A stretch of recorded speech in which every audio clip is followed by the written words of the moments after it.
Here Be Dragons is a podcast of Christ City Church in Vancouver, BC, Canada. Here, we'll aim to talk about what it means to faithfully follow Jesus in our post-Christian context, all with the aim of making missional disciples for the sake of the neighborhood. If you'd like to know more about Christ City Church and get connected to a neighborhood church, you can email info@christcitychurch.ca. Well, I'm joined today by Iain Provan, a longtime Regent professor, retired this past December, author of numerous books, all fantastic, but including, and specifically the one we're talking about today, coming out, Lord willing, this June, which is Cuckoos in Our Nest, Truth and Lies About Being Human. Iain, welcome here. Thank you. It's always a great pleasure. So just before we get into the book, I just want to situate this for our listeners and for myself. So you retire from teaching. I've done that for, decades. And so most people, when they retire, you mentioned in your book, gin and tonics, and you think about retirement being a season of gin and tonics and laying back and enjoying sort of the fruit of your labor. And yet you haven't done that. Tell us a bit about what you've been up to, including this book, and sort of what this past season has even looked like for you. Yeah, this is an interesting question. I don't think I've ever imagined just sitting down in an armchair. I can't imagine it, to be honest. And so when it became clear to me that the time had probably come after a long stint at Regent College, 25 years, which is a long time in any job, and change is a good thing, to be honest. So when I came to the conclusion that that time was coming to an end, my first question was not where are the golf courses, but what should I be doing next? And we took sabbatical leave at the end of 2022. And with the benefit of distance, physical distance, and other kinds of distance from Vancouver, I set myself the task of trying to discern what the calling was for this next period. What I should be doing and what I shouldn't be doing, which these two things being deeply related to each other. And I came up with this idea of a theological consultancy, essentially, specifically focused on the issue of humanness, because I think this is the great question of our time and in the culture, and it has become, therefore, the great issue for the church. And I'm not convinced that the church at large is necessarily handling the question optimally. And, I've spent a lot of time thinking and writing about it. So I thought, well, that looks like the path ahead then. And the book is related to that. So the consultancy is called the Cuckoos Consultancy. And the book is obviously cuckoo related. And that's one of the main things that I've committed myself to do. Yeah. Before we get into the cuckoos, you begin the book by describing our moment sort of on par with the Arian controversy facing the early church and then the Protestant Reformation. In your mind and your understanding, like what is so pressing, what is so decisive about the moment that we're in right now, surrounding that question, what does it mean to be a human being? Yes, there are particular moments. Heresy is always with us in some form. And I've often made the serious joke that in many ways we're all recovering heretics all the time. We're hopefully always growing more deeply into the truth and leaving error behind. But there have been times in the history of the church where there's been a real crisis. There have been two paths opened up before the church, one of which leads to the end of the church if followed fully, and the other of which leads to revival in the church. So the controversy over particularly who Jesus is, which was the Arian one, and then the big question of the Protestant Reformation, how is it that people can be saved? These were extremely important moments. And it didn't appear, in both cases, it appeared for some of the time that the side of right and truth would be lost because they were minority interests, if I can put it that way. I think, and I'm interested to find other people saying this kind of thing as well. I think the question of humanness is of that order. because it's become the focal point of the whole business of the truth of the gospel, and it has ramifications that extend across the whole range of Christian Yeah. faith, really. Yeah. And one of the most baffling things to me is how it is that people can possibly say that some of these issues to do with sexual identity, for example, ought to be regarded as secondary issues in the church. Mm. And I sit back in my chair, which I'm in a chair now, and I say that can't possibly be Mm. true. It can't be a secondary matter, what you think of your body. Mm. Uh, this is just surely nonsense. Mm. Uh, so all of that is bound up Yeah. with where I've decided to go. Yeah. So I mean, I guess before we get into sort of the biblical framework that you lay out and you begin your book by laying out, how do we get to a point where we can say something to the effect of this is a secondary issue, or this is a tertiary issue, or this is an issue where we can agree to disagree on it? Like, how do we get to that point as a church? As a church, maybe more particularly. Well, I think there's always going to be some room for debate on that because there are some things that are very important to particular Christian groups Right. that are not viewed similarly in other respects. But they tend to be those kinds of issues, I think, are not core issues of the faith. For example, if you believe in baptism, but you disagree about the mode of baptism, Hmm. that's not rejecting something fundamental in the Christian faith. If you reject the divinity of Christ, or you think that you can be saved by indulgences, Right. or you believe that what you do with your human personhood is a matter of purely autonomous free will, these are all things that fundamentally contradict the core narrative of Scripture. And I don't see how anyone can really reasonably dispute that these are core issues.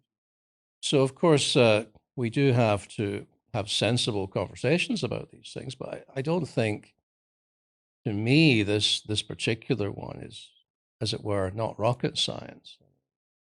What it means to be a person is surely right at the heart of Right. the Christian understanding of the world. And that's why I appreciate the beginning of your book so much. And you begin by unpacking the biblical narrative through the lens of asking the question, what is a human being? And I think for me as a pastor, obviously what I'm dealing with is biblical illiteracy and trying to share and indoctrinate people into the story of Scripture and to envelop them in that story. And so I love that you did not assume that story, but said you asked this question and particularly unpack that story as it applies to each point. So I really appreciated that. I want us to just unpack this metaphor, this cuckoo metaphor, which is at the heart of your book, the heart of your consultancy. For those of us who are not ornithologists, can you just give us like the brief, what is a cuckoo? Why have you chosen this metaphor? And then I want to ask you a bit about why you chose this metaphor over and above or against other metaphors that you could potentially have chosen. So what is this metaphor? Yes, you know the old thing about if you have to explain a joke, you probably shouldn't tell it. I feel a bit like that with cuckoos, but having thought about it further, even at the beginning when my wife and I came up with this over the lunch table, and it's not even clear how we came to it, but there it was. And we both thought, that's a really good metaphor. Mm, It will need some explaining, but it's probably worth the trouble. So, yeah, and I think it's true, it is worth the trouble. I agree. So the reason that people don't know much about it is not perhaps just because they don't know much about birds in general, but because we are talking about the European cuckoo specifically. I don't believe all cuckoos necessarily behave in the way that's important here. But the European cuckoo is an interesting bird. It migrates from Africa each year. It doesn't build its own nest. It smuggles its eggs into other birds' nests and leaves the single egg, um, which apparently is impossible for the host bird to identify as foreign, leaves the egg to hatch. The cuckoo comes out and basically assassinates all the other birds, Oh, either kicking the eggs or the birds, the chicks, out of the nest, takes over, um, is the sole recipient of all the care of the parents, and grows to an enormous size, and still the host birds don't notice, really. And they go on until the cuckoo actually fills the nest. And there are these amazing photographs that people can find on the internet of this cuckoo in a tiny nest, just utterly having taken over. And the reason why this is a helpful metaphor for us is because bad ideas about humanness, I think, are like cuckoos in the nest.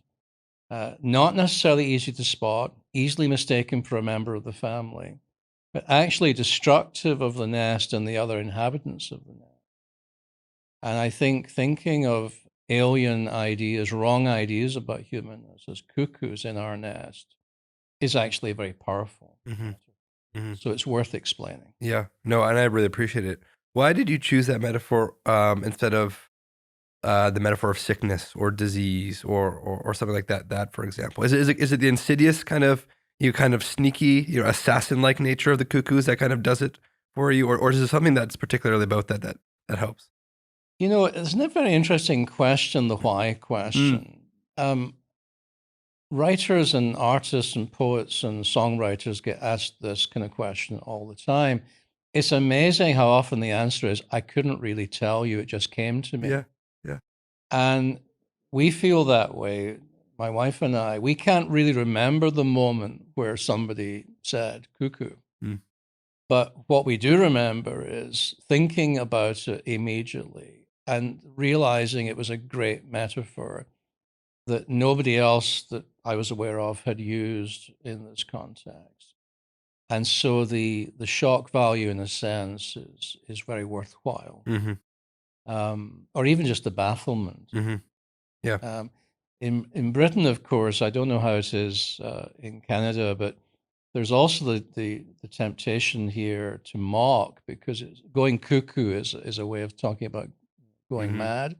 So we thought about all of that, but we decided to go with it anyway. But honestly, why exactly we hit on that? We just, at the end of the day, we had a strong feeling that this was a good way to go. Yeah. So I don't think I can rationalize it more than that. No, I mean, I think it does exactly capture what you want to accomplish in the book. And so, whatever the reason is, I want to start maybe before you get actually into the biblical framework and unpacking the biblical story. You actually ask a more foundational question, which is one of epistemology. Now, this is the moment where I say, I know what that means, but for those who don't know what that means, what are we talking about when we're talking about epistemology? So these big words that sometimes we make fun of, they're really just shorthand to save you speaking a paragraph. Perfect. And epistemology is like that. So epistemology is really thinking about how we know stuff, basically. It may seem at first to people who haven't reflected on this that, well, we just know stuff. It's a simple matter, but it's a far from simple matter, actually, because there are many competing authorities that wish to tell us what knowledge is and how to acquire it. And of course, in Christian faith, we have and ought to have a very distinctive set of ideas about this. They overlap with other people's ideas, but they're not exhausted by other people's ideas. And I think it's very important for Christian people to understand this. And I think one of the reasons we're having difficulty dealing with the culture at the moment is because we don't understand it. And we get too easily intimidated by other people's claims to know stuff. They seem so secure and certain and dogmatic. And yet, when you examine the foundations of those claims to knowledge, you discover that they are actually quite weak. I wonder if, I mean, when I was reading the book, I was thinking about COVID, and during COVID, it seemed to be, to me at least, that experts were on trial. And so there was all these appeals to authority and appeals to experts. And, well, you'd find one that, obviously, conveniently sided with your position. And I wonder if, do you think some shade or some doubt has been cast on like the modern idea of expertise and how we think about experts? And do you think they have less or more authority than they used to? Well, I think it depends to whom you talk, actually, whether you think people have lost credibility or not. I do think among large segments of the population, there's more doubt Mhm. about some of these traditional authorities. I'm not sure that's a good thing, to be honest. It seems to me that, and you know from having read the book, that I'm a great believer in science Mhm. within the domain that science can speak about and the Mhm. foolishness of being anti scientific, for example. The problem is when people are not really analyzing what's going on, it's easy to slip from science into ideology, science into agenda, um, simplifying, oversimplifying the science in order to get your own way. Mhm.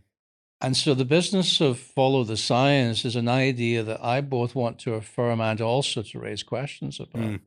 But that requires nuance, and we're not good at nuance. We prefer to know whether we have goodies or baddies, Yeah. right? Our I prefer that scientists, personally. I personally prefer that. Yeah. well, we've been brought up Yeah. to do that. Goodies and baddies are very satisfying. You Yeah. know where you are, right? Mhm. But the trouble is, in many ways, you don't know where you are because you haven't really thought about it. Mm. And so I think um, thinking is just really important, and knowing whom to trust under which circumstances Mm. and why Mm. is the thing. Mm. So, yes, I think there has been a loss of authority. I don't think it's necessarily a good thing. Yeah. And I think that it's, you wonder whether people thought about the consequences of it when they began to behave in the way they did, Mm. mixing up ideology with science and trying to sell the whole thing as one package. If we can stay with science for just a minute here, one of the themes that you unpack throughout the book actually is the move from is to ought. It's observing something and seeing it for what it is, and then making an ought claim, like, and therefore we should do this. This is how we should then live. Can you maybe just unpack that for us, like how that movement happens, and the legitimacy or illegitimacy of that kind of movement from observing something to then making a moral claim about what we should do?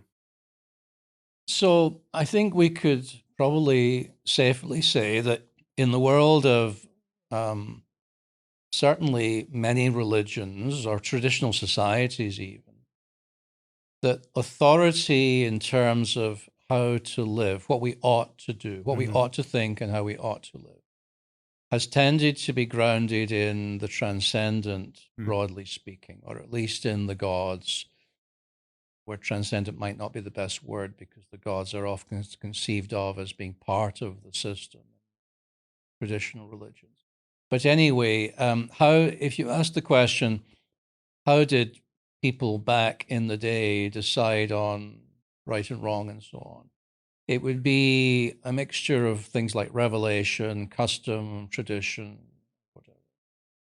With the loss of confidence in religion in the European Enlightenment in particular, people had to find different ways of speaking about this business of ought.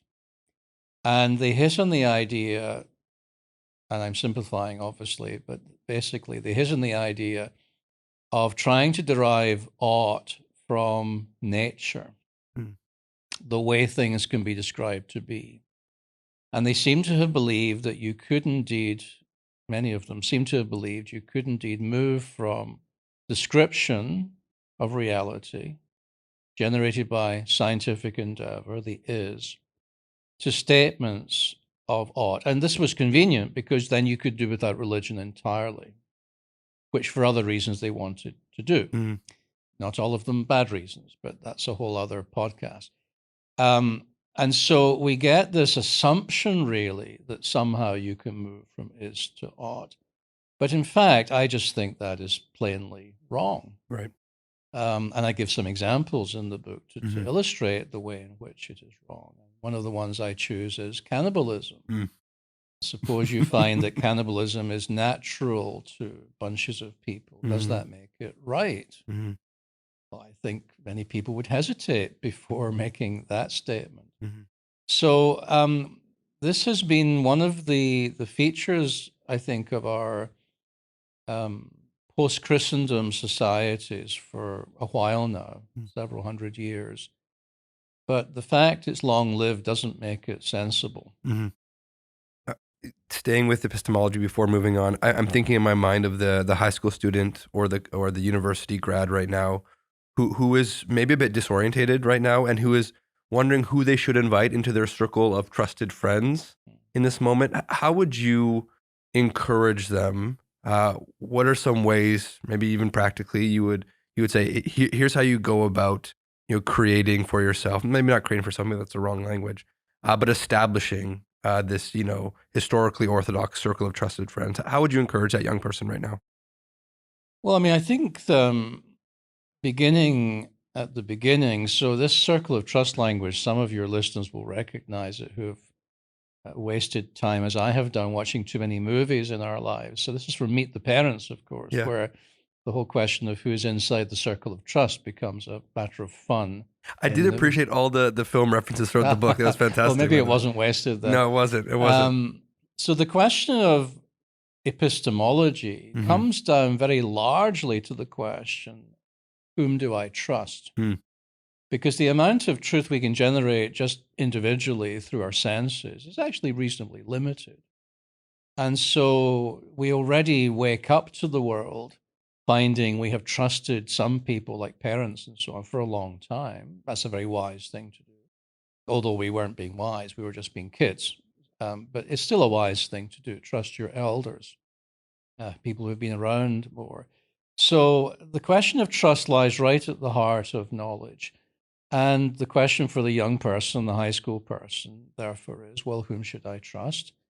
And I think that that ought to begin with the question of church community, Mhm. the tradition of the church, the scriptures, the story of the Bible, and it ought to move out from there to other people who likewise believe and are striving in that direction. It shouldn't exclude legitimate scientific inquiry, Mhm. for example, but it probably ought to exclude the influence of countless strangers on the internet and social Yeah. media, uh, who, whom you increasingly cannot even verify to be real people, quite apart from anything else, Mhm. and certainly not to be telling you the truth about anything. And I think one of the most problematic things about our culture, and the reason that young people, teenagers, feel so at sea, is because they are being overwhelmed by all of these stimuli and claims to truth, which really there's no reason they should accept, but nonetheless, it's an intimidating volume Mhm. that seems to require attention. Mhm. Actually, it doesn't. If you were to ignore all of it, you wouldn't be any worse off, and you'd probably be a lot better off. But that's a big step for teenagers Yeah. who can't apparently leave phones down for more than 2 minutes at a time, some of them. And I would say that clearly comes under the heading of addiction, would you not? Oh. If somebody cannot do something for more than 2 minutes, but then that might well be another podcast as well. Well, so I want to, without leaving that point, I was recently at a talk you were giving to a group of pastors, and you mentioned you made a parallel between this ancient stream of forgetfulness. Do you remember this? Yes. And how that might correspond with us today, without extracting all the gold that you have to offer, Ian. Can you maybe just unpack that parallel? Because for me, listening in the crowd at the time, I remember looking around the group of pastors who I was with, who were like, "Oh, recognizing our own, culpability in Yeah. that, but also, our own church's struggle with this." So do you mind unpacking that parallel for us? Sure. Well, I mean, the key positive point before we get to forgetfulness is the evident biblical emphasis on the importance of Yeah. remembering. So, how do you know who you are biblically? Well, remembering is a huge part of that. And you think of all the structures that are put in place in a book like Deuteronomy, focused on enabling people to Mm. remember, and in fact, inducting children into the remembering, even though they weren't there. But they're to know who they are, they have to remember that they're part of this group, Mm-hmm. the descendants of Abraham and Sarah. They're not Babylonians and they're not Egyptians. Mm-hmm. over against that, in the talk you're referring to, I set the ancient Greek fable, really, about the waters of Lethe, which flow through Hades, I think. And to drink from that water is to make you forget. And so I was really trying to ask the question, what are our modern, postmodern waters of Lethe that make us forget? And as you remember, high on my hit list there were precisely all of this cultural screaming, as I called it, that comes at us through a variety of things, Netflix and social media and all of that are just designed intentionally to distract us and to get us to buy stuff. And the people who invented them, like the Facebook founders, are very explicit that it was, in fact, their design to occupy as much of our attention for as long as possible so they could sell us stuff, essentially. Now, I'm not sure people know that, and it has to be brought up for examination because it is the truth of the matter. Yeah, so moving on from epistemology, how we know what we know, the second part of the book, which takes up a big chunk of it, is on fundamentals, is the biblical story and what it has to say about who we are as human being. And you say a few things. You say human being is a creature of the one living God, one of the many of his creatures, it turns out. And so one of the questions I have here is, how does defining a human being as inherently contingent or dependent on someone or something else, how does that challenge us today? And so that's fundamentally your definition of a person. That we're contingent, that we're dependent. I mean, I imagine the applications are many and varied, but maybe some of the things that come to mind in terms of how it challenges us today in our own thinking. Well, I think the mood of the culture, and this also goes back to the Enlightenment, because an Enlightenment thinker like Immanuel Kant thinks of the Enlightenment as throwing over unnecessary, childish dependence on God and growing into adulthood, which interestingly is very similar to what Genesis 3 identifies as the problem. But again, that's something we could pursue some other time. And so you get this very strong emphasis in our post-Christendom cultures on the autonomy of the self, and everything that comes from that. So to be strong, not to be weak. You eventually get Friedrich Nietzsche, who abandons Jesus precisely because he's weak and chooses as his hero Zarathustra, the strong, self-guided person. And if you look at a culture, the prevailing culture of Vancouver, it is very much marked by this bold, in-your-face, I am who I am. We can do it all. You see something like climate change, for example, and you see these bold statements of we can overcome this problem. We who are wise and powerful can overcome. Well, I'm not saying we shouldn't tackle it, but there seems to be an awful lot of hubris in that. And so I think the culture is marked by this kind of calculated, deliberate non-dependency on the creator. And inevitably, we're all creatures of groups. We get sucked into that as Christians. I do. It's one of perhaps the things that is most natural to me, in fact, is autonomous reason and so on. It comes with being an academic and stuff, I suppose.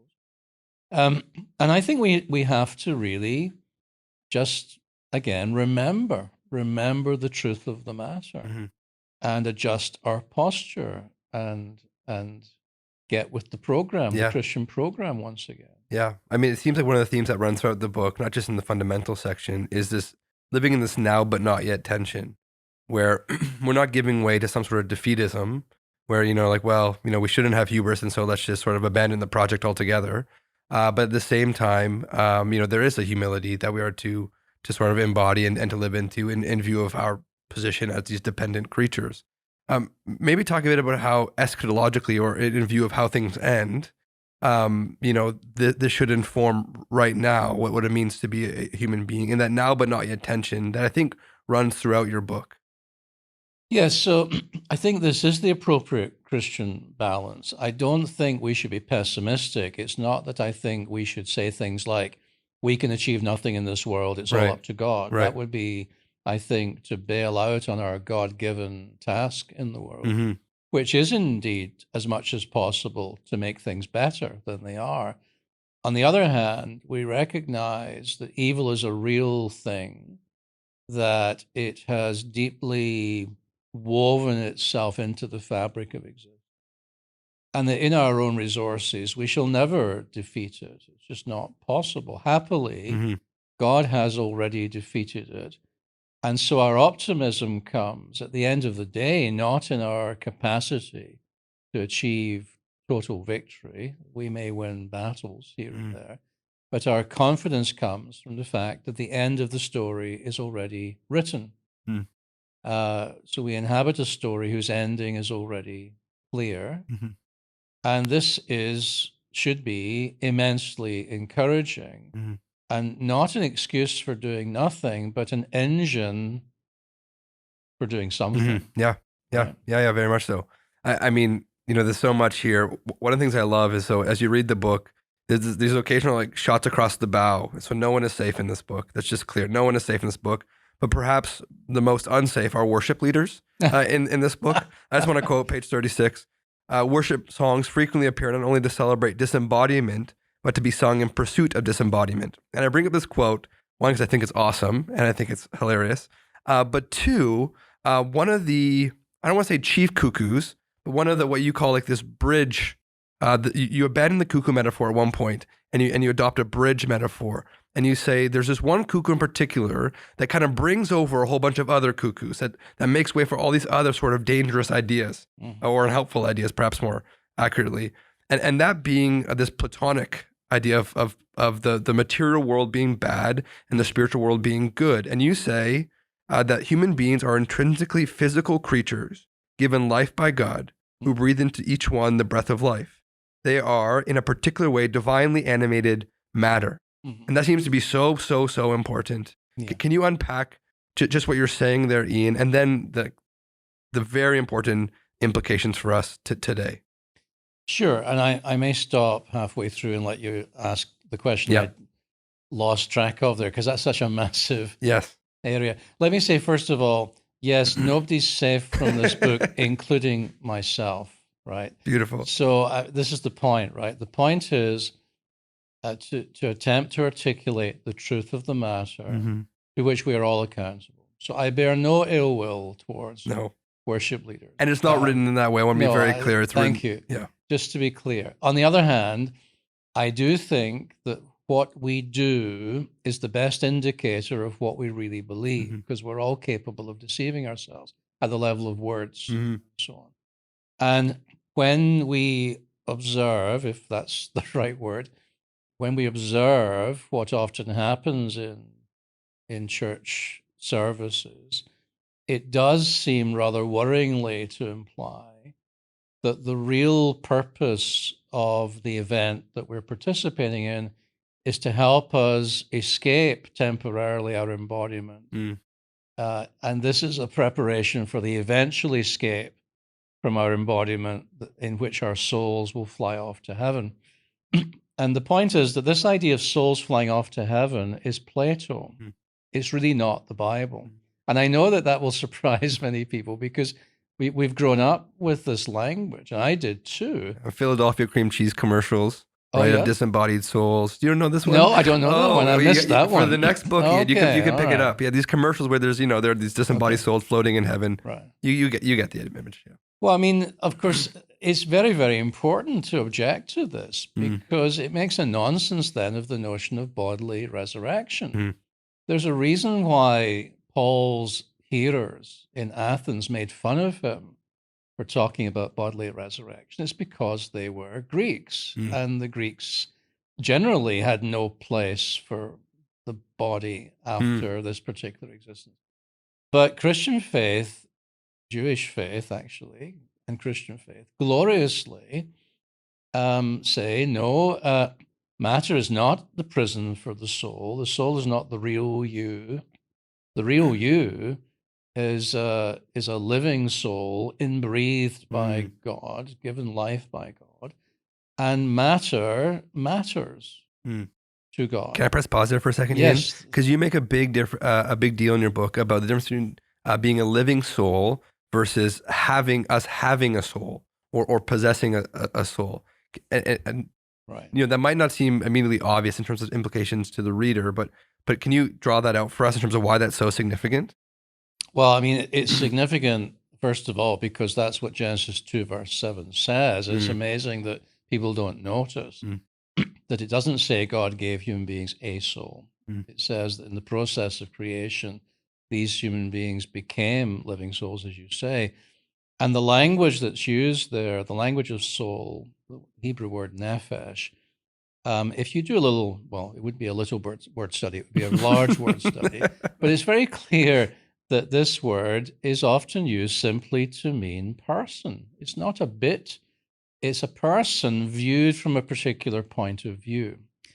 So, in other words, at the beginning and in the end, there can be no separation of soul and body because they're not separate things to begin with. They can't be separated. Now, of course, because we're in a now and not yet scenario, there is in scripture and in Christian theology, there's been a lot of wrestling with, well, yes, but what happens between now and then? And to be honest, I think we should regard that question as above our pay grade because the apostles themselves don't speak entirely clearly. They use metaphors like sleep and being with the Lord and so on. So clearly, there are certain things in the world in which we live that are where there's a temporary absence, shall we say, of the body. But I think biblically, it's extraordinarily important to see that matter is God created, and it is not an accident or a temporary measure.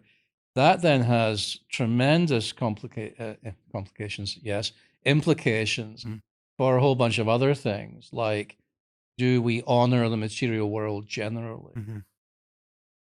The Apostle Paul's already wrestling with this question because he alludes on a number of occasions to people who are taking the opposite view, who are saying that the body is somehow a problem, that you shouldn't eat certain foods, and so on. And he has quite a lot to say about what we nowadays refer to as Gnosticism, which is a particularly evolved form of Platonism, where matter is actually not just a problem, but resolutely evil. And the early church had enormous battles with Gnostics because they knew, people like Irenaeus, that they had to reject this teaching. It's fundamentally antithetical to biblical faith, I believe. How do you see this Gnosticism fueling or shaping our conversations around gender and sexuality today? Well, I think one of the reasons why the church is having difficulty with this identity question just now, one of the reasons is precisely because so many of us have already made the move in our minds that says that my real me is inside somewhere.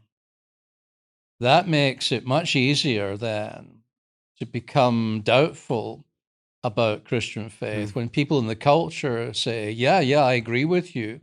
The real me is deep inside this body. In fact, the body doesn't have anything much to do with who I am. In fact, I may well feel that I want to change my body substantially because my real identity is deep inside. So I don't think we help ourselves here because we weaken our own resistance to this cultural move. And it ought to be resisted for all sorts of reasons.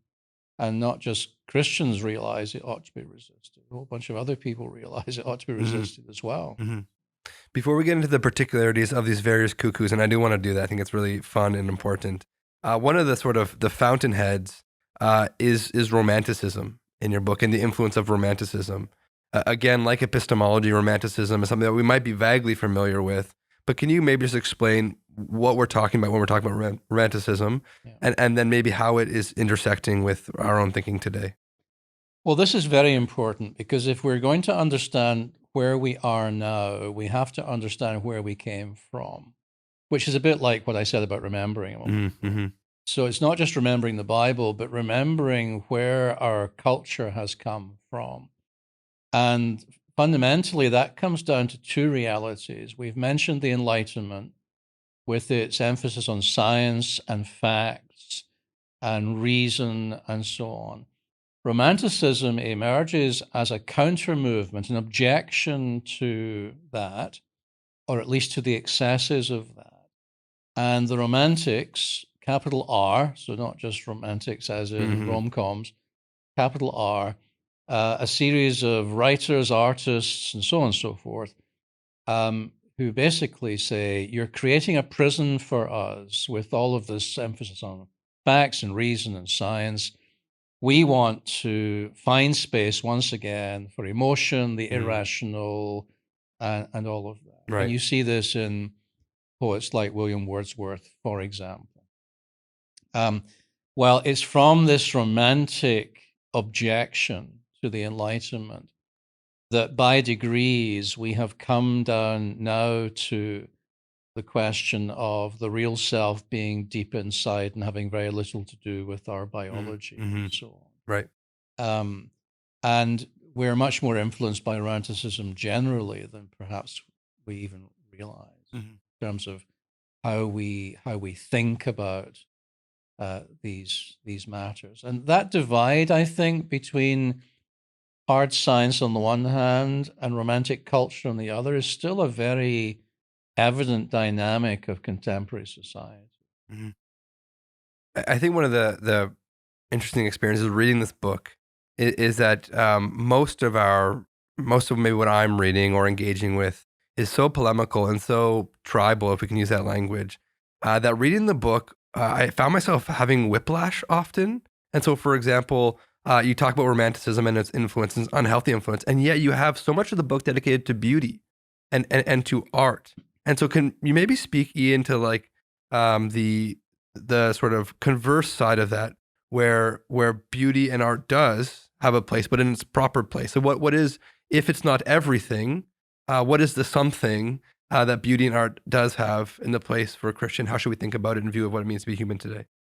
Yeah, so I mean, you're identifying a major thrust of the book, which I think is quite important, and that is, I don't think Christians ought to respond to the world in what I might call a nuclear manner. Mm-hmm. We have a tendency, like everybody else, apparently, the culture, to want to make very strong statements on one side of things Yeah. without asking the yes, but question. And this really goes back, I think, to the notion that there is only one living God. So even what is twisted in the world comes from some good. Mm. It must have some good in it, right? Even the darkest stuff has some remnant of good, because we don't have the capacity as human beings to destroy the goodness of things. That's the point about the story being scripted, right? Good will win. It's only a matter of timing. So on this business of think about the Enlightenment really is a Christian heresy. It could hardly be anything else, actually, coming out of a Christian culture. So is there anything wrong with inquiring into the world and doing science? No, Solomon was already doing that. So what's the problem? There's nothing wrong with that. But what happens is people take a good idea out of this context of the biblical story and they run with it and end up in bad places. Likewise, Romanticism.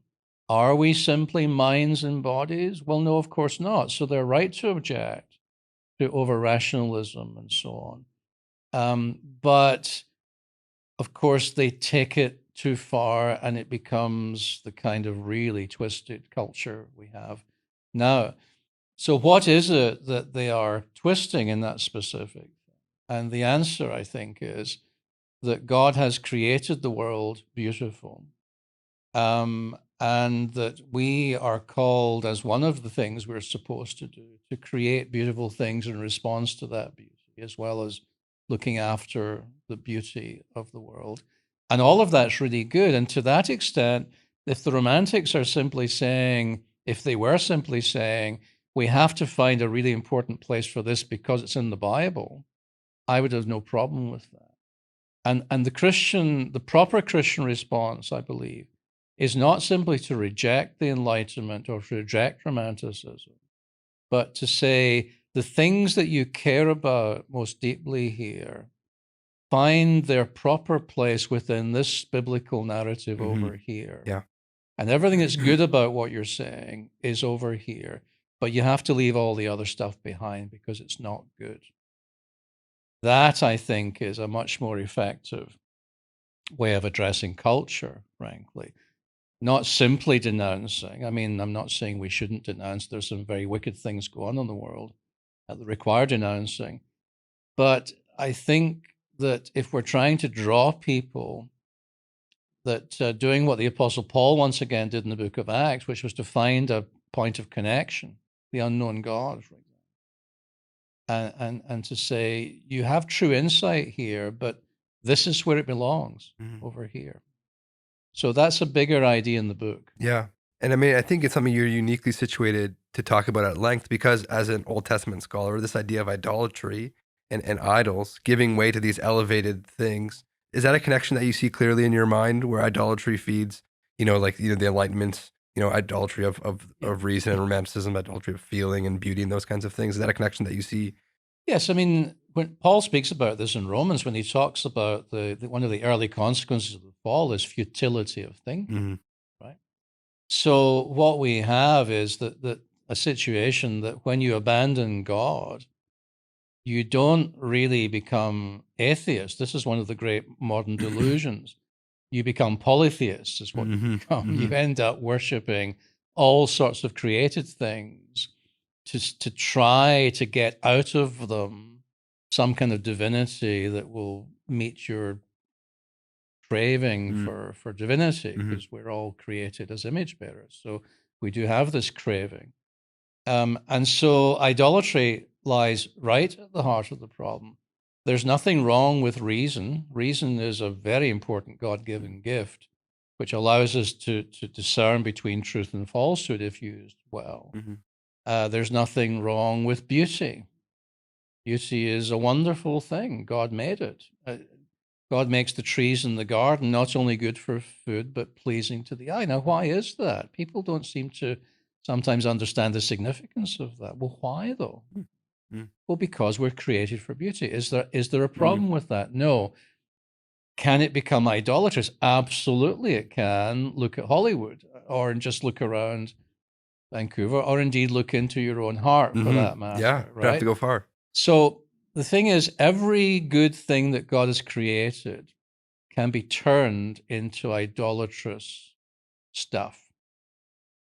And the Apostle Paul, I think, seems to spend a lot of time trying to get people to understand the nuance here, right?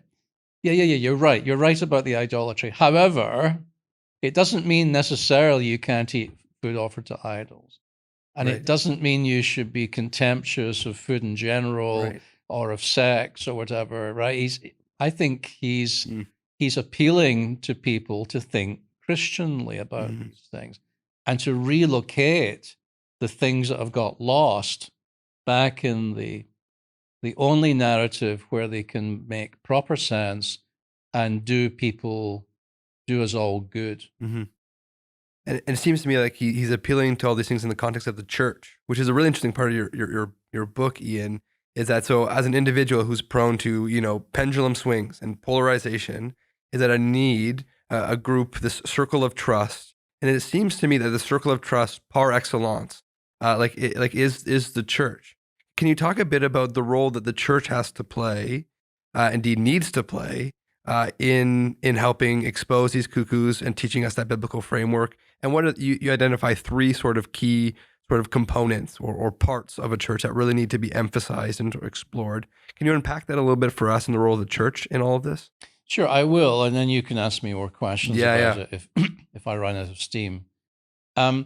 So let's backtrack a little bit. The modern prejudice, I think, and it's a liberal prejudice in the proper sense of the word liberal, is to think of us all as individuals first and creatures of the group second. Hmm. And you see this in political thought, the notion of the social contract. We're all individuals, and then we make contractual connections, and that's how we form institutions and families and stuff. And of course, there's something very problematic about that, and I alluded to it earlier on, that by the time we become conscious of ourselves and of thinking and stuff, we're already inducted into communities, and we're already shaped by communities, and we whether we like to think differently, we go on being shaped by communities at all points. Peer pressure is an enormous force in the culture, and I think it's the main way in which the average non-Christian person decides on right and wrong is by looking at what the group is doing, as far as I can tell, which is very dangerous, of course, in many ways as well, the uncritical buying into the group. But one way or the other, we're members of groups. The only question is which groups are we going to prioritize? And the church exists as the community of the first fruits of the kingdom, that we are primarily apart from our family, because both individuals and families are part of the church. For individuals who don't have a family, that's the absolutely primary location. And then for others, it's certainly a very important part of the community that they should be part of, because we need the support of other people in seeing reality clearly. We may not remember by ourselves. Somebody else can tell us to remember. We may not see the cuckoo, but somebody else does. We may have all sorts of weaknesses that paralyze us in our capacity even to read ourselves properly, and we need other people to speak truth into our lives. And so the question of the good church becomes fundamental here. That the church has to, if we want to ask ourselves the question, what does a good church look like, as opposed to, I suppose, a bad one or a less functional Back to one? goodies and baddies. I like it. Yeah, back to goodies and baddies. Talking my language But now, Iain. on this issue, this is actually something I do think where there's at least better and worse. Maybe that's perhaps a better way of putting it. But I mean, such a church has to be a place where everyone is on the same page. I mean, not perfect, but heading in the same direction, so that we can all trust each other with ourselves and with our kids, so that we can process all of these things internally without being constantly tripped up by the culture, and then go out to live our lives in the culture at large from a position of strength and community. And we absolutely need that, because by ourselves, we are very much compromised, typically, in our ability to live as disciples. Yeah. One of those emphases that you make is a good church is is actually together. Yeah. Actually gathers. And so what a novel concept that is. Well, it's become novel, but everyone up until last Tuesday, as it were, culturally speaking, believed that that's what we should be doing. Yeah. It's only the kind of madness of our particular time that has made it seem at all sensible that we ought to do it through computer screens instead, for example. But I mean, you know that I have the same view of teaching. It's my same belief that embodiment lies at the heart of the gospel, and disincarnation lies at the heart of the schemes of the devil. And we need to take that really, really seriously. And whatever the temporary virtue of connecting by Zoom might be, it is not, in fact, the same as breaking bread and drinking wine and being there in the room when the sermon is being preached and touching and all of the other stuff that goes into the healthy community. Yeah. One of the things that surprised me in the book, I was expecting, some of the lies that you said, these lies threatening our church, I expected them and anticipated them. One of them I did not expect, and I'm just going to read from the book here, is you say, perhaps the greatest contemporary threat to this kind of functional Christian community derives from the seemingly innocuous emphases in some Christian circles on hospitality. And I was just surprised by reading that hearing about hospitality as this sort of Trojan horse for weakening the church. Can you expand on that? Because I think it's very insightful and very helpful.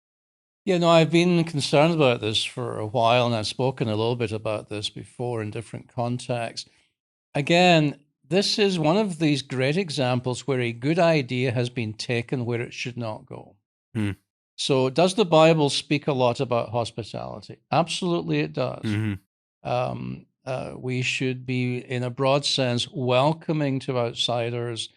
We shouldn't cut ourselves off from culture. Right. We should love even our enemies. All of these things are true. Mm-hmm.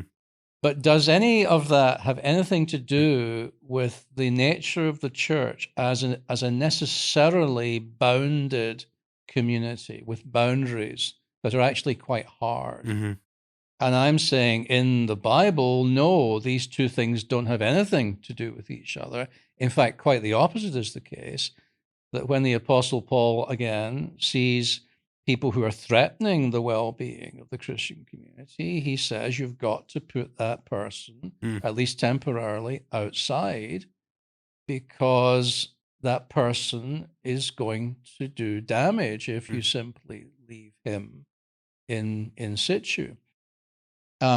So hospitality, and again, part of what happens here is that biblical ideas escape their biblical context, turn up in somebody else's philosophy, Yeah. and then we use the word, and whether we know it or not, we smuggle back in um, other philosophers and so on. So Yeah. hospitality, of course, in the world of French literary critics and so on, becomes a reason for never making truth claims, never Mm-hmm. standing up for anything. Mm-hmm. It's always an act of Mm-hmm. violence when you claim that something is true, and you must never, ever exclude or marginalize. These are the words of our Mm-hmm. time. Yeah.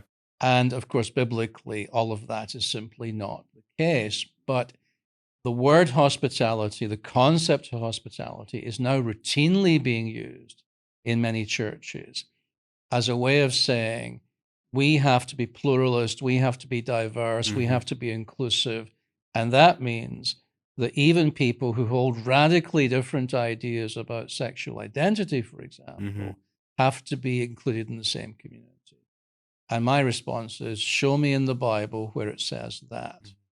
Mm-hmm. I mean, that to me as a pastor speaks just a lot of my experience right now in terms of the struggle and wrestle with people who, on one hand, want to be hospitable and see this clear picture in scripture, and on the other hand, are feeling the tension of being other, of believing something different. And so they're wanting to reach out, but being rebuffed unless you capitulate on these certain issues. I mean, how would you speak, even just pastorally, Ian, to the person right now who's living in that tension and struggling? How would you encourage them, not knowing the specifics of what they're going through, but how would you encourage them, maybe more generally, to be recommitted to this biblical concept of hospitality as the scriptures define it? Well, I would encourage them just to think through with me, with us, Mm-hmm. with the book, with scripture, what it is that we're aiming for and why. So the purpose of the church having hard boundaries is not so that it can cut itself off from the culture. It's precisely so that it can be salt and light to the culture. Mm-hmm. But if the church is not the church, it can do no good of Mm-hmm. that kind, right? Mm-hmm. The church has to first of all be the church, and then it has to respond to the call as the church Mm-hmm. to be hospitable and to be salt and light Mm-hmm. and to love enemies and all the rest of that. And I'm sure all of us have done lots of hospitality in our time. We certainly have, but we've never, to my memory, been confused about the difference between Mm-hmm. the church and the culture. One is a bounded set of committed Christ disciples, and on the other side is people who do not, to Mm-hmm. some degree or other, wish to be committed Christ disciples according to that same orthodox understanding. That's simply a reality. And to pretend the reality is otherwise is to run all sorts of risks about failing to remember and getting confused. And think about it at the level of our children. I think perhaps parents get this more quickly than people who don't yet have children. Um, when I gather together with fellow Christians here at Christ City, I want to know that whichever adult my children speak to is going to reaffirm Orthodox Christian faith and is going to behave in an orthodoxly Christian manner. Otherwise, I'm not in a circle of trust. I'm in a circle of at least quasi-doubt. And that is not going to be good. I don't want my children exposed to plurality when it comes to views of sexual identity in church, because they're already getting enough of that everywhere else. I would like them to meet a lot of cool, obviously godly adults who all basically believe the same, and they're going to reinforce what I might be teaching as a parent to children. I mean, I'm beyond parenting, but I'm now thinking very hard about grandchildren. It's the same. It's the same deal. And related to that is this idea of compassion. And you do a good bit on challenging how we understand compassion in the book. But I'll leave that for now because I do want to come to parenting and child raising, because that is, again, it comes up throughout. And really the meta theme in the book, at least, is of pedagogy, is of how we teach and how we instruct those. And you've already mentioned it so far as it pertains to remembering the story that we're a part of.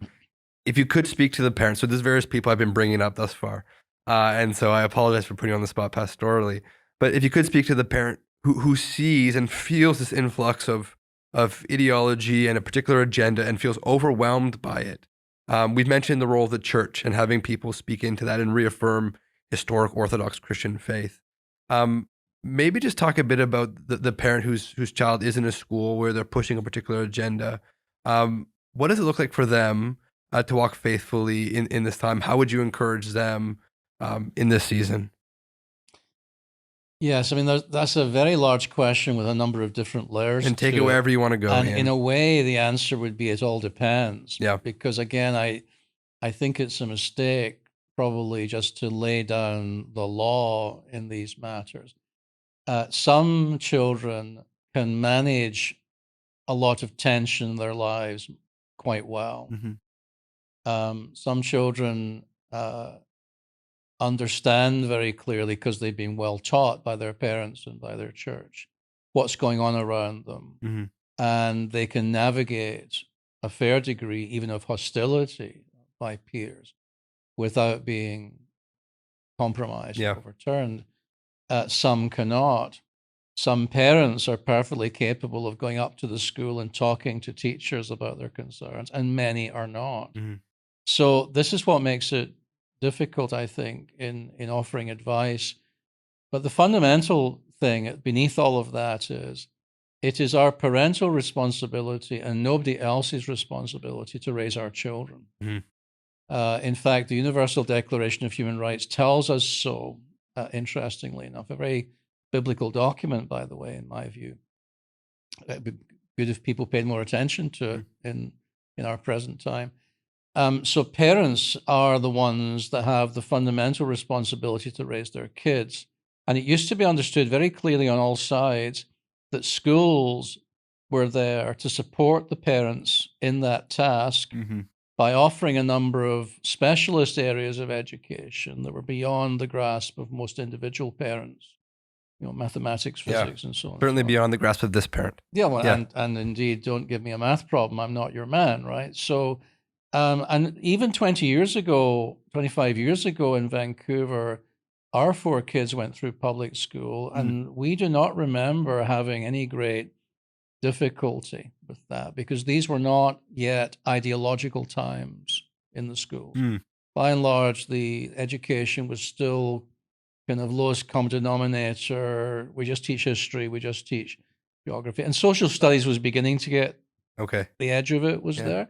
Well, I mean, things have vastly changed now, of course. And so I think in answering your question, Jake, I think you have to know your child well and to make an assessment as to how well they're doing.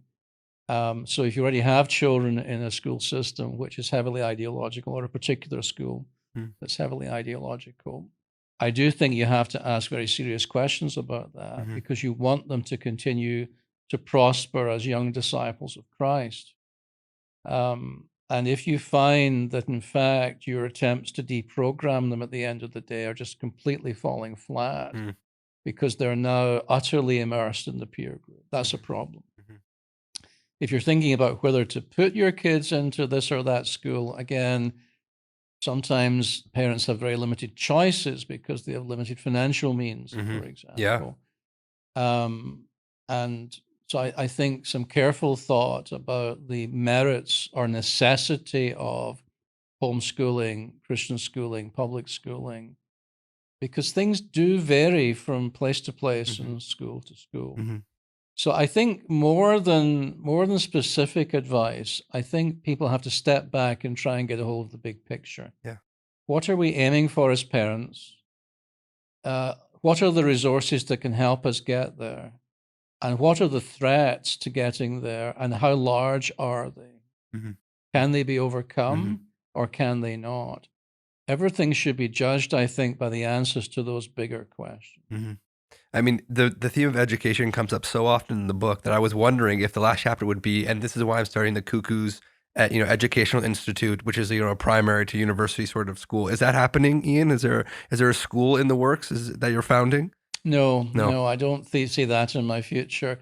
I already have a fairly hefty number of speaking engagements in the fall Yeah. just on this question of helping churches and denominations and missionary organizations and fill in the blank Yeah. to process the questions we are talking about, Yeah. because it's a massive question, but the truth of the matter is that there's relatively few people who appear to be offering help. Mm-hmm. And some of that is because they don't know how to help. And so my job, I think, is to help those who then help others Mm-hmm. by talking to and helping denominational leaders, pastors, parents, whoever really needs my help to process all Mm-hmm. of this stuff. I don't see myself starting an entirely new educational institution. But I will say this, I wonder if we are coming to a point in this culture, broadly speaking, not Mm-hmm. just Vancouver, but this kind of culture. I wonder if we're coming to a point where we have to consider setting up cooperative school Mm-hmm. systems in the church once again. And I say cooperative for two reasons. First of all, not income dependent, but accessible to every Christian, and cooperative in the sense that in order to make it affordable, it would require everyone who has gifts and abilities to pile in and participate for the good of the whole. Mm-hmm. Um, I think that's a better way of thinking about homeschooling than just the individual family, Mm-hmm. because each of us as individual parents have our own limitations Mm-hmm. of all kinds. And once again, as in the church, it's better to be part of a group where you're getting feedback. Mm-hmm. It's also better, I think, in this educational realm to do Mm-hmm. that. So I can see that that might become a necessity. It all depends, I think, how much worse things get in the public school Mm-hmm. system, because people should be under no illusion that the whole SOGI thing is designed to disable parents from bringing their children up as they see fit. Yeah. It is explicitly designed. In fact, if you go on the website, you'll see that the people who wrote that stuff explicitly say a parent's job is essentially to sit back and facilitate and to allow the child to find out who they really are, Mm-hmm. which is code for parents go away and allow us to Mm-hmm. influence your kids and bring them up. Mm-hmm. Because one way or another, someday we'll be bringing your kids up. Mm-hmm. The only question is, will it be you or will it be somebody else? Yeah. I feel very robust on that point Yeah. because I think it's dishonest and I think it's dangerous Mm-hmm. to pretend that SOGI is anything else than that. Yeah. It's a deliberate attempt, and it has the whole Marxist enterprise generally has always been about disabling and destroying intermediate institutions so that the state Mm-hmm. can have its way with individuals, Mm-hmm. right? So you destroy intermediate communities on the way to the state indoctrinating your children. Well, that's essentially what's going on in this world that we're living in. I mean, so I am entirely sympathetic to that viewpoint, and I would say largely agree. But I can also hear someone listening right now saying in their mind, maybe even out loud, this sounds like fear-mongering to me. It sounds escapist, talking about church cooperative schools. It sounds insular. I mean, I had a conversation the other week about a parent who we send our kids to Christian school and asking me, like, are you afraid that they'll grow up in a particular bubble and not be exposed to the wider world? How would you respond to those sorts of comments? Well, I mean, it would depend, I suppose, again, on the person and the circumstances. As I say, our kids went through public school. Mm-hmm. I believe in public schooling. I fundamentally believe in Christians being salt and light, even young Christians. However, they are young people. Mm-hmm. They're not adults yet. Mm-hmm. And even adults in churches in this culture are finding it tough to remember and to hold the line. So how much more children? Should we be afraid of our children being led astray? Well, it depends. I mean, some children not, other children, yes. Not all children, even in the same family, are Right. have the same capacity to resist peer pressure. That's just evident. So should we be overly fearful? No. Certainly not about ultimate outcomes. The end of the story is written. Mm-hmm. Should we be appropriately fearful and watchful and cautious and being right on top of it and up at the school explaining to the teachers that what you won't accept and being on the school board? And yeah, we should be doing all of that if we're going to engage with that. Am I afraid of children growing from bubbles? Yes, but the question is, am I more afraid of that than children being completely corrupted by a horrendous culture and taken off and sexualized and rendered vulnerable to sexual predation and so on? If people think those are not realistic outcomes, I don't think they're paying attention. So overly fearful, well, I'll leave it to people to decide what overly means in this context. But people need to look the thing straight in the eye, see it for what it is. And of course, there are different kinds of Christian schooling anyway. Some of it is insular and bubble related and anti-science and stuff, of course. I don't approve of that. Need it be? No, it needn't. There's no necessity that it should be. Some Christian schooling isn't very Christian. It's just the constituency is Christians, but the schooling is pretty much like everything else. So again, there's all sorts of factors you'd need to weigh into the answer to that question. Well, I think that's the helpfulness of the book, because I mean, even in the book, you don't give a blanket statement. Here's the schooling that you should do, and here's the path or trajectory that you should take.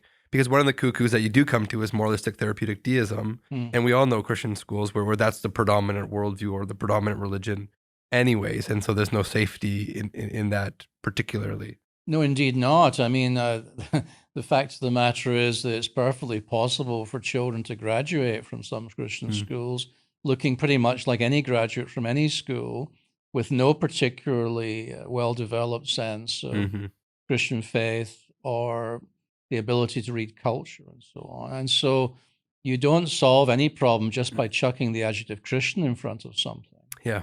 Which appears to be part of the assumption. I mean, in fact, in some cases, it's positively unhelpful. I mean, I don't really care whether my pilot is a Christian pilot. All I care about is, can he fly the plane, Right. you know? And I feel the same about Christian dentists. I don't even know what they are, really. So, yes, we shouldn't be silly about it, of course. We need to be thoughtful about it. But the book is trying to help people to step back and see the big picture. What they do next, I do say a number of things about possibilities about what they might do next. And in terms of, right thinking and right behavior generally, of course, I say some very definitive things about what they should do next. But in many of these other areas of life, what you do next depends on the circumstances of the exile in which you find yourself. Develop a different biblical metaphor for our existence. Yeah. I want to move from school and the question of parenting to the question of work.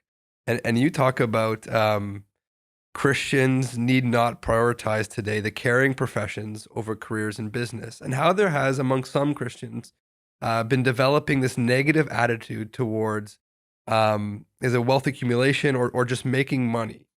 Can you talk about how you're seeing that and the concern that you have around that? Well, I think this comes under the heading once again of the difference between a good thing in itself and an idolatrous version Yeah. of the thing. Yeah. Um, the love of money is the root of all evil, I seem to remember, but it's the love of money, it's not Right. the money, right? And I think that it's very clear from scripture that working hard is a good thing, Mhm. and enjoying the fruit of your labor is a perfectly reasonable thing. Mhm. But you should also look after other people who are not as fortunate as you are, and you should be generous. And at the end of the day, your wealth is not your own, but belongs to God, right? So these are some of the biblical fundamentals for thinking about wealth. Is wealth problematic in itself? No, it's Mhm. not. In fact, it's a blessing very often. Mhm. It can be the sign of corrupt, wicked hearts Mhm. in the Bible, but it can also be the outcome of faithful service, good work.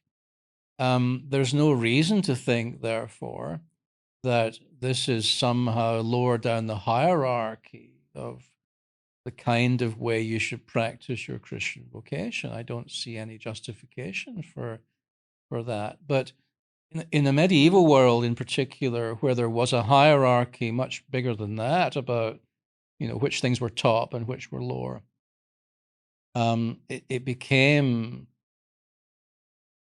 this kind of thing became part of that issue.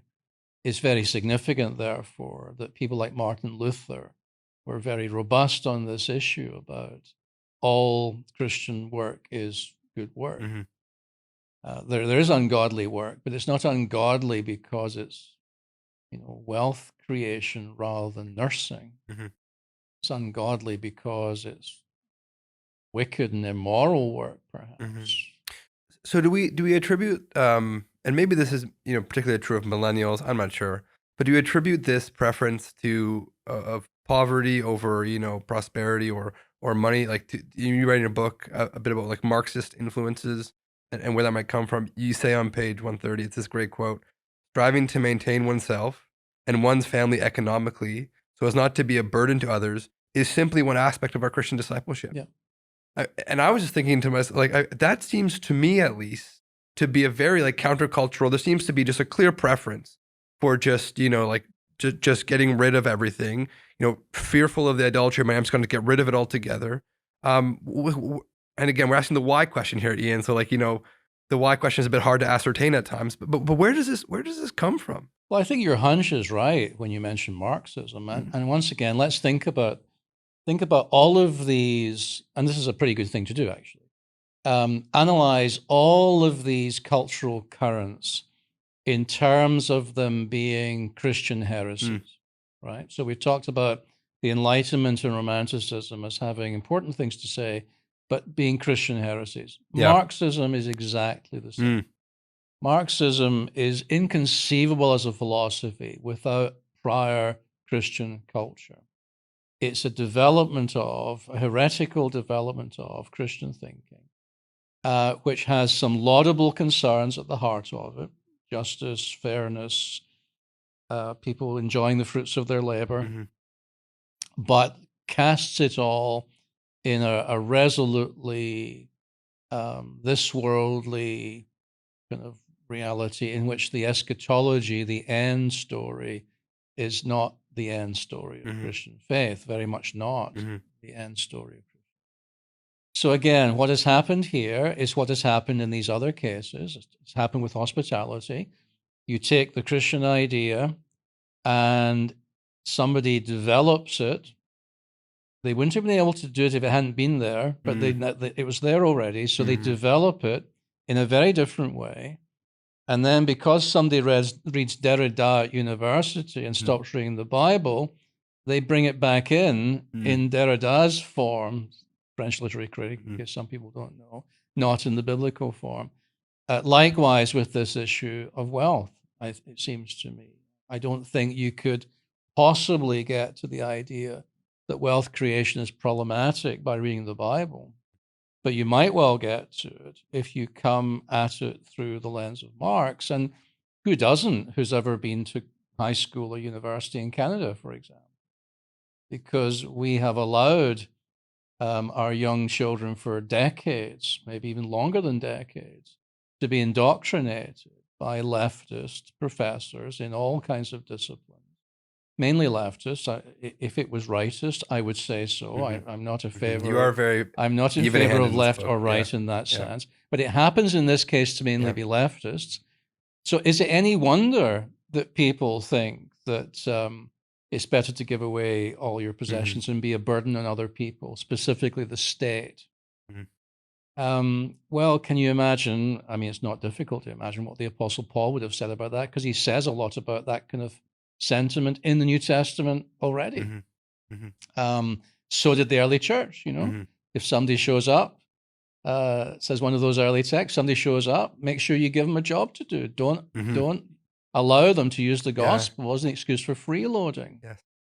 Okay, well, when was the last time you heard that chat in church, to be Yeah. honest? That theme appears to have got Mm. lost somewhere. Why is that? And I think it's because so much of the cast of our mindset at the moment is leftist in ethos, if I Mm. can put it that way.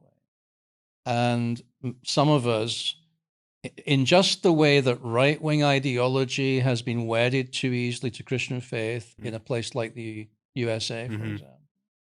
So largely in Canada, the problem is the opposite one. Mm. Many of us find it very difficult to disentangle socialist principles from biblical principles. Mm. And we do need to be able to disentangle them if we want to be biblical people. Mhm.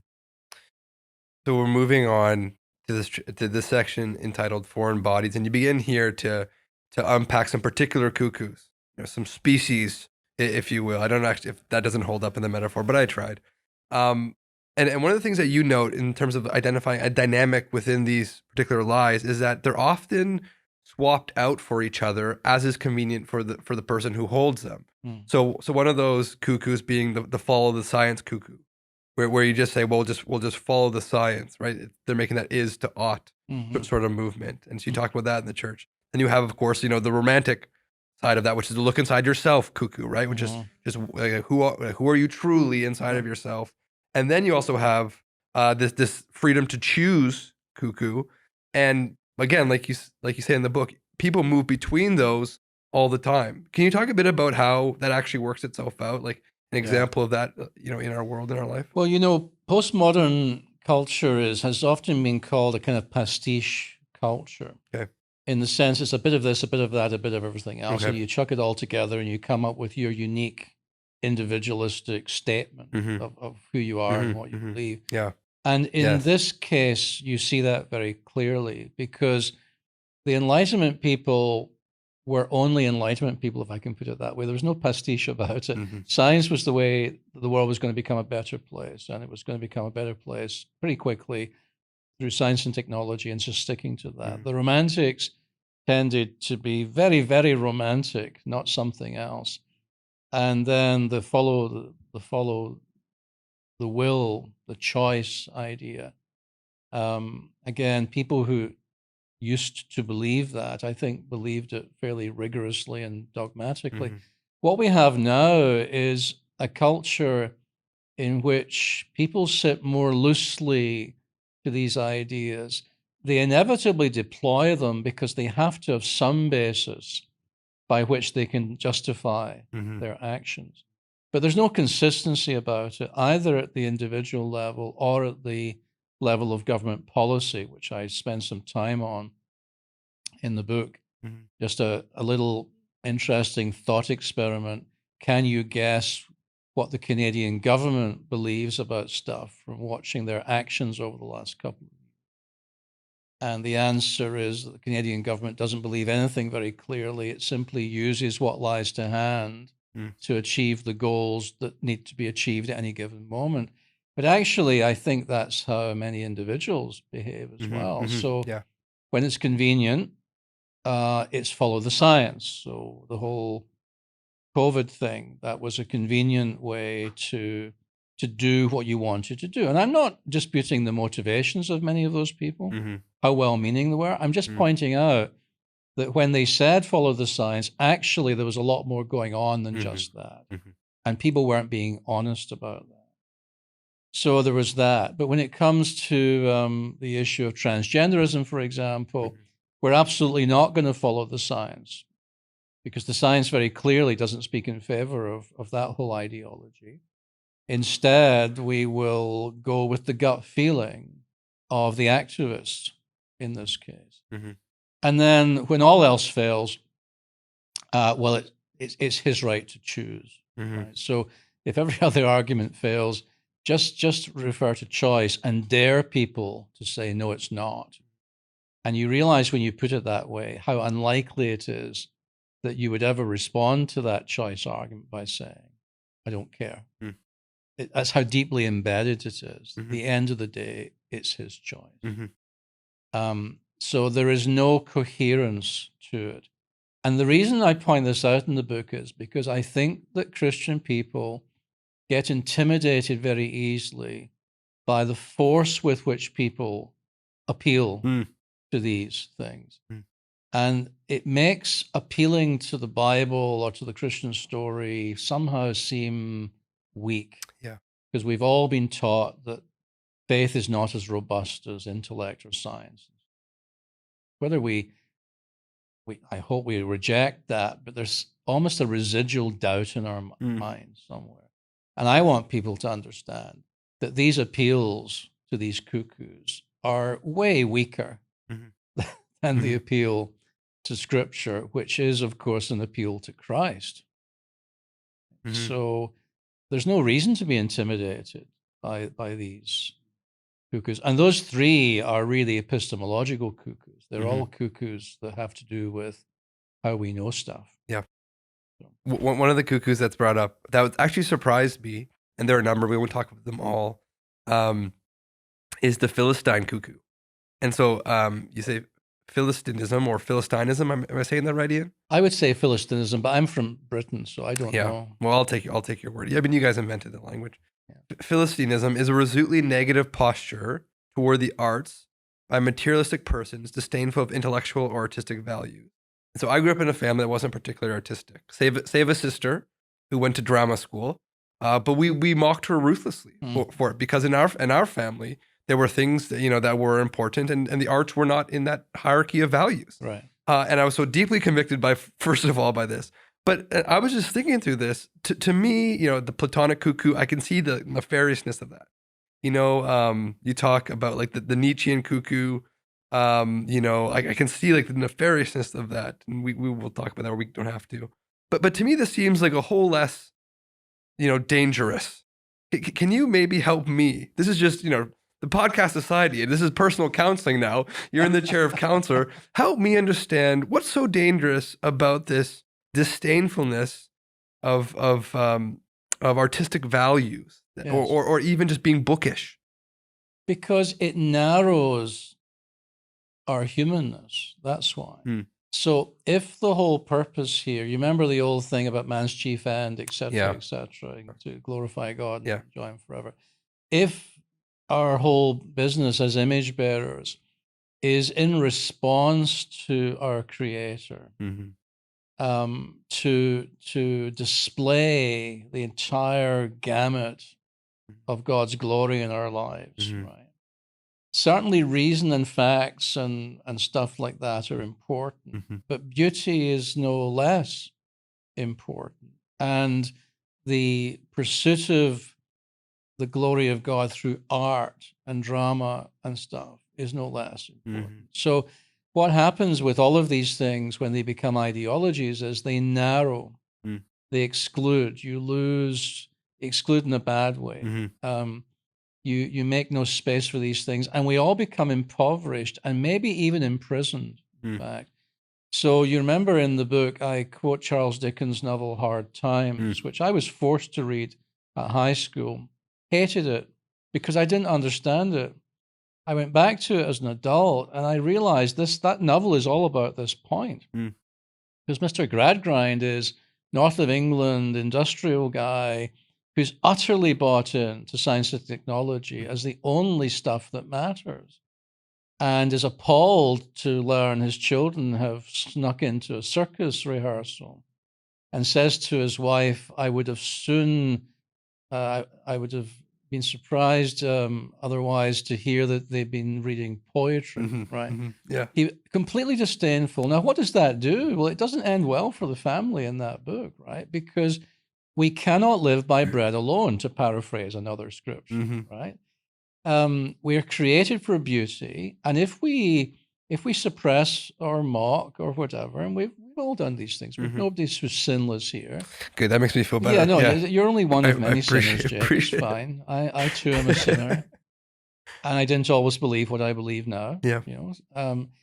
But honestly, I think it is important. Now, are all of these mistakes equally weighty? No, I don't.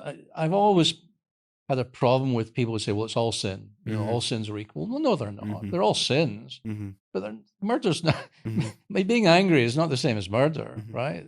It's just that you shouldn't let yourself off the hook is the point, right? Yeah.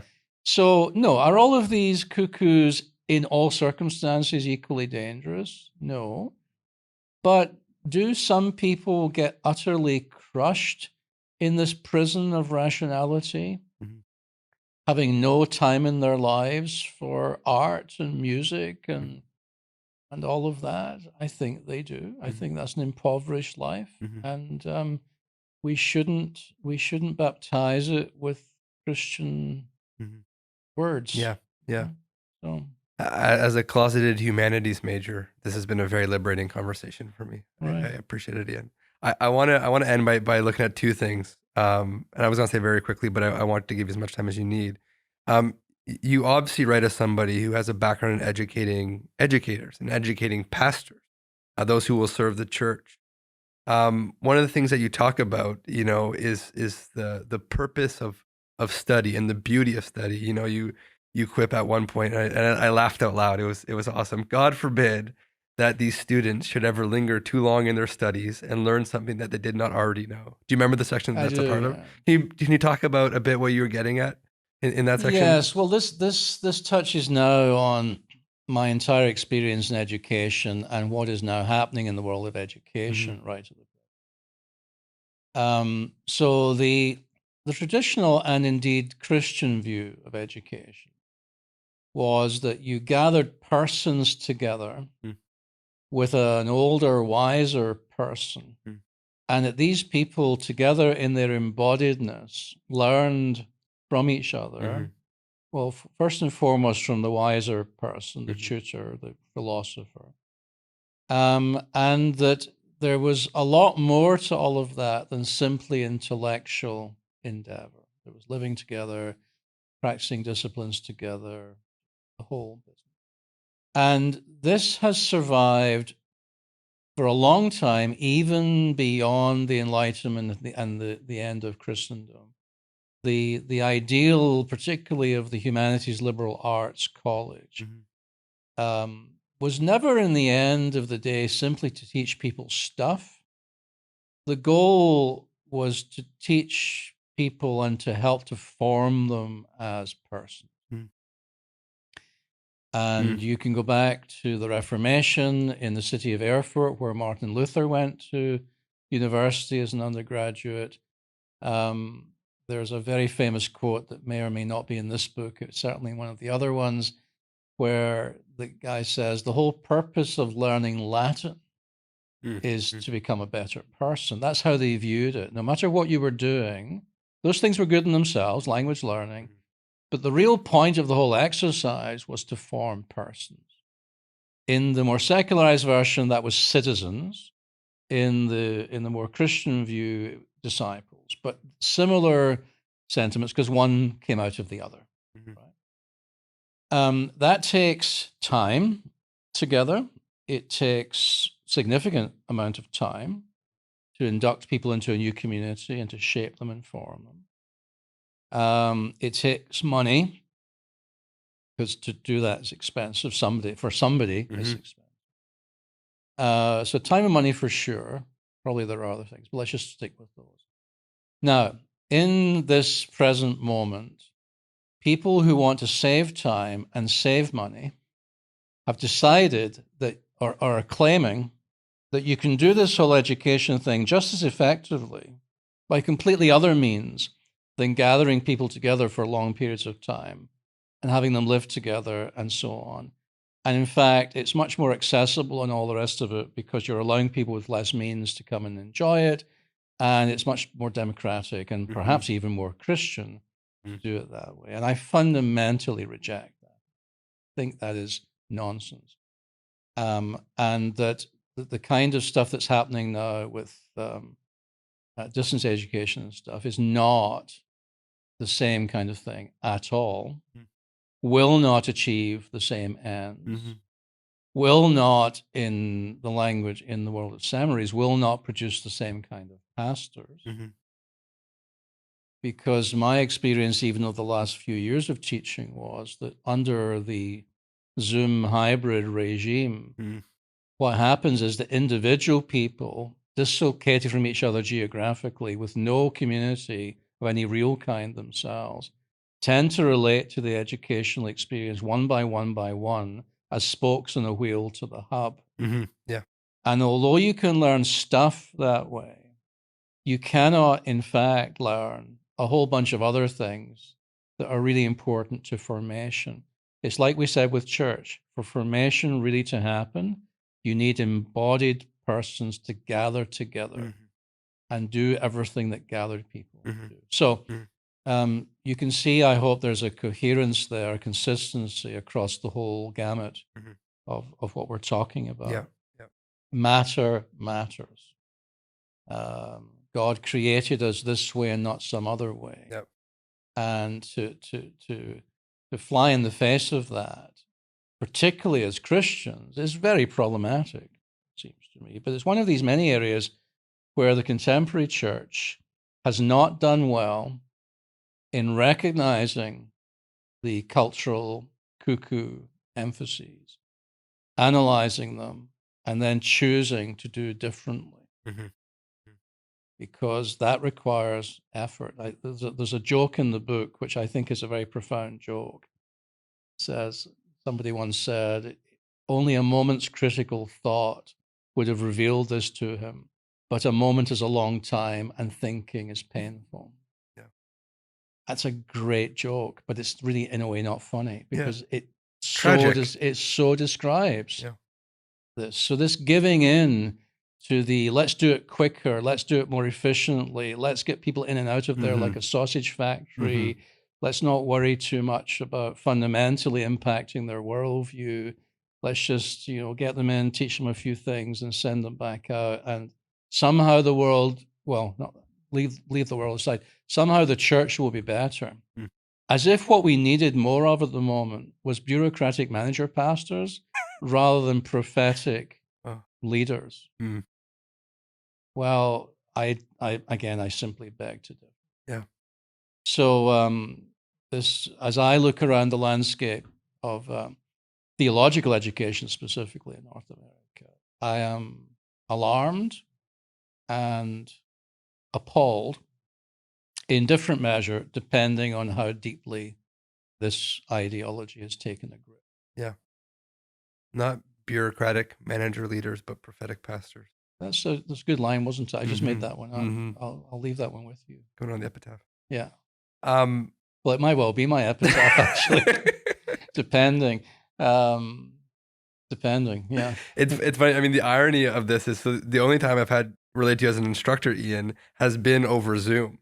Yes, and so I was thinking about that as you were speaking of the great irony of this. Well, did I not say to you at the beginning that this book is not about criticizing the outside world? This is a book that genuinely is trying to articulate the truth of the matter coherently across the whole of life.